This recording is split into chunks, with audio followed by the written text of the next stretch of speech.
Good morning student. मैं आज आपको 10वीं कक्षा का जो पहला कविता है मातृभूमि उसके बारे में कुछ बताने वाली हूँ। तो मातृभूमि कविता से आज हम लोग 10वीं क्लास का पहला जो कविता है वो शुरू करने वाली हूँ। मातृभूमि कविता का रचयिता है कवि भगवती चरण वर्मा जी। तो हम सभी को पता है जब भी हम लोग कक्षा में कुछ कविता या गद्यांश पढ़ते हैं तो उसके कुछ ना कुछ कारण होते हैं। तो इधर भी भगवती चरण वर्मा जी ने इस कविता लिखने के लिए कुछ ना कुछ कारण था। क्या कारण था? तो वर्मा जी चाहते थे हम जैसे अपने माता से प्यार करते हैं वैसे ही हम लोग भारत माता या हमारी मातृभूमि से प्यार करेंगे। इसलिए वर्मा जी ने प्रस्तुत कविता में कवि के देश प्रेम की झलक दिखाई देती है। मतलब वर्मा जी अपने देश से कितना प्यार करते थे ये हम लोग इस कविता के अंदर से हम लोगों को दिखाई मिलेगा। वे मातृभूमि की प्रणाम करते हुए उसमें विद्यमान धन संपदा खनिज संपत्ति का वर्णन करते हैं। मतलब कवि अपने मातृभूमि अपने भारत माता को प्यार करते हैं और उसी के हिसाब से इसके अंदर जो रहने वाले धन संपदा है, मतलब जो संपत्ति है, जो धन है, जो खनिज संपत्ति है, खनिज मतलब जो मिनरल्स हमको मिट्टी के नीचे से मिलता है उसको खनिज बोलते हैं। तो जो संपत्ति है उसी का वर्णन करते हैं और कवि बोलते हैं कि हमारे भारत माता बहुत सुंदर है और वो अपने देश अपने बच्चों को प्यार करने के लिए बहुत महानता का परिचय देते हैं। बच्चों, इस कविता में 3 पैराग्राफ दिया हुआ है तो एक एक लाइन करके मैं पढ़ूंगी और आप लोगों को एक एक लाइन का जो अर्थ है उसको समझाऊंगी। तो पहला जो लाइन है, मातृभू सत सत बार प्रणाम, अमरों की जननी तुमको सत सत बार प्रणाम। अर्थात कवि अपने मातृभूमि अर्थात भारत माता को बहुत बार सत सत बार प्रणाम करते हैं, क्योंकि कवि कहते हैं कि भारत माता अमरों का जननी है। मतलब भारत माता बहुत सारे अमर जो व्यक्ति है उसका जन्म दिया है। तो अमर व्यक्ति किसे कहते हैं? जो व्यक्ति मर के भी हमारे मन में जिंदा रहते हैं, हम उसी को अमर व्यक्ति कहते हैं। जैसे हमारा जो फ्रीडम फाइटर है, जैसे हमारा जो गांधी जी है, नेताजी सुभाष चंद्र बोस है, खुदीराम है, भगत सिंह है, ये सभी है हमारा अमर। हमारा देश के लिए फ्रीडम फाइटर अपना जान दे दिया है। तो कवि ने कहते हैं जे मातृभूमि इसे सभी बच्चों को जन्म दिया है, इसीलिए कवि मातृभूमि के अमरों को जननी कहते हैं और मातृभूमि को शत शत बार प्रणाम करते हैं। मातृभू शत शत बार प्रणाम, तेरे उड़ में शाहिद गांधी बुद्ध और राम, मातृभू शत शत बार प्रणाम। अर्थात उड़ मतलब हृदय, मातृभूमि के हृदय में मतलब भारत माँ के हृदय में अपने जो प्यारे बच्चे हैं, गांधी जी है, राम है, बुद्ध है। अब सभी को पता है गांधी जी हमारे देश के लिए अपनी जान दे दिए थे। राम को हम लोग भगवान के रूप में पूजा करते हैं और बुद्ध हमारा देश में जितने भी अंधकार है उसको हटाने के लिए हम लोगों को सभी को सही रास्ते में ले जाने के लिए बहुत तपस्या किए थे। तो मातृभूमि ये सारे प्यारे बच्चों को अपने हृदय में स्थान दिया है। इसीलिए कवि कहते हैं कि तेरे उड़ में शाहिद गांधी बुद्ध और राम, मातृभू सत सत बार प्रणाम। फिर कवि अपने मातृभूमि को प्रणाम करते हैं। फिर कवि बोलते हैं, हरे भरे हैं खेत सुहाने, फल फूलों से युक्त वन उपवन। हरे भरे मतलब हमारा जो फसल उगाने का जो जगह होता है, जो फील्ड होता है जहाँ फसल उगते हैं, वो बहुत हरियाली होता है, वो देखने में बहुत सुंदर होता है। सुहाने मतलब जो आंखों में देखने से बहुत सुंदर लगता है। तो हरियाली, जब खेत में हरियाली होता है तो हम लोग को देखने में बहुत सुंदर लगता है। इसीलिए कवि बोलता है हरियाली, हरे भरे है खेत सुहाने, फल फूलों से युक्त वन उपवन। वन मीन्स जंगल, उपवन मीन्स छोटा छोटा बगीचा और गार्डन। तो जो ये वन और उपवन है उधर भी बहुत सारा फल और फूल होता है। तो इतना सुंदर फल फूल और हरियाली से हमारा भारत भूमि साजा रहता है जो उसको देखने में बहुत अच्छा लगता है। इसीलिए कवि बोलते हैं जे सुहाने मतलब भारत भूमि को देखने में बहुत अच्छा लगता है। तेरे अंदर भरा हुआ है खनिजों का कितना व्यापक धन। तेरे अंदर मतलब मातृभूमि के अंदर, भारत भूमि के अंदर बहुत सारा खनिजो संपद मिलता है। खनिज मतलब जो हमको मिट्टी के अंदर से मिलता है, जैसे जो मिट्टी का तेल होता है, जैसे पेट्रोल हो गया, जैसे सोना हो गया, तांबा हो गया, चांदी हो गया, ये सभी सामान हम लोग को मिट्टी के नीचे से मिलते हैं, इसीलिए कभी इसको खनिज बोलते हैं। तो भारत भूमि के मिट्टी के अंदर से बहुत सारा खनिज मिलते हैं, इसीलिए कवि बोल रहे तेरे अंदर भरा हुआ है खनिजों का कितना व्यापक धन। मुक्त हस्तु बांट रही है सुख संपत्ति धन धाम।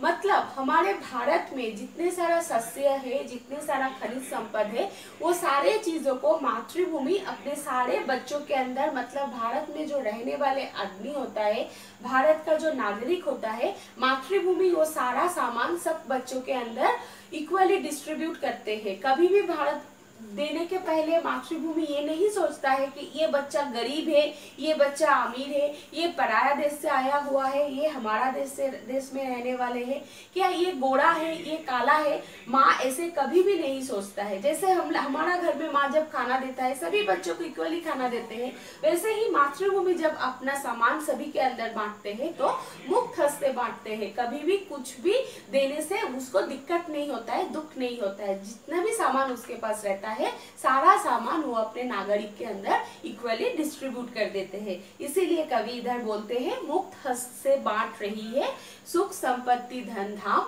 फिर से कवि अपने मातृभूमि को शत शत बार प्रणाम करते हैं, क्योंकि हमारे मातृभूमि हम लोग को खाना देता है, हम लोग को रहने के लिए जगह देता है, पीने के लिए पानी देता है, जिंदा रहने के लिए हवा देता है। इसीलिए कवि हमारे मातृभूमि को बहुत बार प्रणाम करते हैं। नेक्स्ट में बोला है एक हाथ में न्याय पताका ज्ञानदीप दूसरे हाथ में। मातृभूमि के एक हाथ में है न्याय का पताका। न्याय पताका मतलब मातृभूमि एक अपने हाथ में जो न्याय का पताका लिया है, वो न्याय पताका अपने हाथ में पकड़ते हुए सभी बच्चों को न्याय करने के रास्ते में चलाते हैं। मातृभूमि अपने सभी बच्चों को सर्वदा न्याय काम करने के लिए बोलता है। जैसे कभी भी झूठ नहीं बोलना चाहिए, कि किसी के साथ झगड़ा नहीं करने चाहिए, सबके साथ मिलजुल कर रहना चाहिए। इसी को बोलता है न्याय का काम। इसीलिए मातृभूमि के अंदर मतलब भारत भूमि के अंदर जितने भी आदमी रहते हैं, हमारे भारत भूमि सभी को मिलजुल कर एक साथ रहने के लिए कहते हैं। और दूसरे हाथ में ज्ञान दीप। ज्ञान का दीप मतलब जो दीप जलने से हमारा मन के अंदर जो अंधकार होता है वो मिट जाता है। जैसे हम लोग घर में जब दिया जलाते हैं, वो दिया का जो लाइट्स होता है, वो दिए के लाइट से घर के अंदर का जितना भी अंधेरा है वो सब मिट जाता है।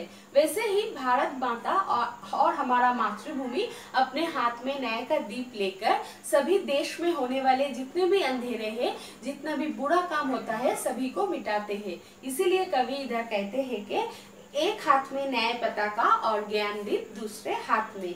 जग का रूप बदल दे हेमा कोटि कोटि आम आज साथ में। कोटि कोटि आज हम साथ में मतलब मातृभूमि के बहुत सारे बच्चे हैं। भारत में रहने वाले कोटि कोटि संतान है। तो कवि ये निवेदन करते हैं मातृभूमि से, जो मातृभूमि अपने हाथ में पकड़ते हुए न्याय पताका और ज्ञान के दीप को हाथ में लेते हुए हमारा देश में होने वाले जितने भी बुरा काम है, जितने भी अंधेरा है, सभी को मिटा दे।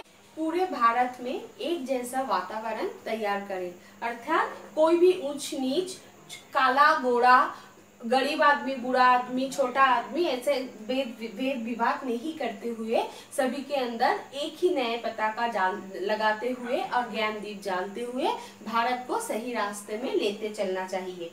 कोटि कोटि आज हम साथ हैं, इसलिए कवि बोल रहे हैं जब भारत माँ ये काम अकेला नहीं करना है। भारत माँ को ये काम करने के लिए आज उसके साथ उसका कोटि कोटि संतान है, जो भारत माँ को ये नए काम करने के लिए सहायता करेंगे। गूंज उठे हैं जय हिंद नाद से सकल नगर और ग्राम। मतलब भारत माँ जब अपने हाथ में लिया हुआ न्याय पताका और ज्ञान दीप को पकड़ते हुए सारे भारत को एक जैसा वातावरण के अंदर ले आएंगे, तब सारा भारत बहुत खुश हो जाएंगे और खुशी के मारे सब एक साथ जय हिंद का नाद गूंज उठेंगे। नाद मतलब नारा, जो एक साथ मिलके जो आवाज डालते हैं उसी को नाद और नारा कहते हैं। और भारतवासी जब बहुत खुश हो जाएंगे तब भारतवासी ये नारा एक साथ लगाएंगे। और ये नारा सिर्फ एक गांव और एक नगर में नहीं होने वाला है, ये नारा सकल नगर और ग्राम मतलब सारा भारत में ये जय हिंद का नारा लगने वाला है। और फिर से कवि भारत माँ को बहुत खुश होकर कोटि कोटि बार प्रणाम करते हैं। तो कवि इसलिए कहते हैं कि गूंज उठे हैं जय हिंद नाद से सकल नगर और ग्राम, मातृभू शत शत बार प्रणाम। अर्थात मातृभू के अंदर मातृभू को खुश होकर कवि ने बहुत बार प्रणाम करते हैं। तो आज का जो मातृभूमि कविता है, आशा करती हूँ कि आज आप सबको ये कविता समझ में आया है। और ये कविता के रिलेटेड जो क्वेश्चन आंसर है वो क्वेश्चन आंसर मैं नेक्स्ट क्लास में आपको नोट्स में भेजूंगी, लेकिन उससे पहले एक बार ये क्वेश्चन आंसर मैं इसी क्लास में आपके साथ एक बार डिस्कस करने वाली हूँ। तो वो जो क्वेश्चन आंसर है वो है एक वाक्य का जो प्रश्न है। तो पहला प्रश्न है, कवि किसे प्रणाम कर रहे हैं? उत्तर होगा कवि मातृभूमि को प्रणाम कर रहे हैं। कवि मातृभूमि को प्रणाम कर रहे हैं। दूसरा प्रश्न है, भारत माँ के हाथों में क्या है? भारत माँ के एक हाथ में न्याय पताका और दूसरे हाथ में ज्ञानदीप है। भारत माँ के एक हाथ में न्याय पताका और दूसरे हाथ में ज्ञानदीप है। तीसरा प्रश्न है, आज माँ के साथ कौन है? आज माँ के साथ कोटि कोटि संतान है। चौथा प्रश्न है, सभी ओर क्या गूंज उठा है? सभी ओर जय हिंद का नाद गूंज उठा है। पांचवी प्रश्न है, भारत के खेत कैसे हैं? भारत के खेत हरे भरे हैं। छठवीं प्रश्न है, भारत भूमि के अंदर क्या क्या भरा हुआ है? भारत भूमि के अंदर खनिजों का व्यापक धन भरा हुआ है। सातवीं प्रश्न है, सुख संपत्ति धन धाम को माँ कैसे बांट रही है? सुख संपत्ति धन धाम को माँ मुक्त हस्त से बांट रही है। आठवीं प्रश्न है, जग के रूप को बदलने के लिए कवि किससे निवेदन करते हैं? जग के रूप को बदलने के लिए कवि मातृभूमि से निवेदन कर रहे हैं। नौवां प्रश्न है, जय हिंद का नाद कहाँ कहाँ पर गूंजना चाहिए? जय हिंद का नाद सकल नगर और ग्रामों पर गूंजना चाहिए। तो आज की जो कविता है मातृभूमि, वो आप लोगों को सब अच्छी से समझाने के लिए पूरा कविता में फिर एक बार आपको पढ़ के सुनाती हूँ। तो कविता है मातृभूमि, कवि भगवती चरण वर्मा। मातृभू शत शत बार प्रणाम, अमरों की जननी तुमको सत सत बार प्रणाम। मातृभू शत शत बार प्रणाम, तेरे उड़ में शाहिद गांधी बुद्ध और राम। मातृभू सत सत बार प्रणाम, हरे भरे हैं खेत सुहाने, फल फूलों से युक्त वन उपवन। तेरे अंदर भरा हुआ है खनिजों का कितना व्यापक धन, मुक्त हस्त बांट रही है सुख संपत्ति धन धाम।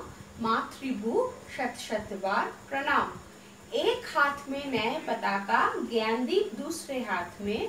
जग का रूप बदल दे हे माँ, कोटि कोटि आमाज साथ है। गूंज उठे हैं जय हिंद नाद से सकल नगर और ग्राम। मातृभू शत शत बार प्रणाम। आशा करती हूँ बच्चों आप सभी को ये प्रश्न उत्तर भी समझ में आ गया। तो आज के लिए ये क्लास में इधर ही खत्म करती हूँ।